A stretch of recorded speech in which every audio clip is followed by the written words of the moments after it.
చాలా మంది జానక్కని చూసి నేర్చుకున్నాం. జానక్కల ధైర్యంగా ఉండాలని చాలా మంది అన్నారు నాతోని.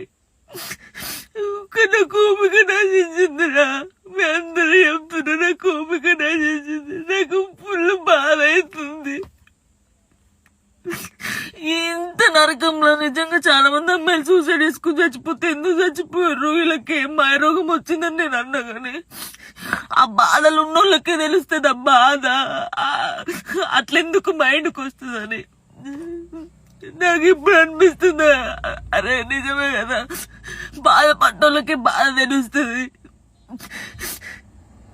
కానీ తప్పు ఈ న్యూస్ ఛానల్స్ కానీ ఇన్స్టాగ్రామ్ లో ఉన్నోళ్ళకి కానీ చాలా తప్పు. ఒక జీవితాన్ని, ఒక ప్రాణాన్ని మీరు ఆ ప్రాణం పోయినాక మీరు చేసేది ఏం లేదు. మీరు సంతోషపడతారు కానీ ఒకరిని చంపి ఒకరిని బాధపడి మీరు బతకొద్దు. చాలా తప్పు.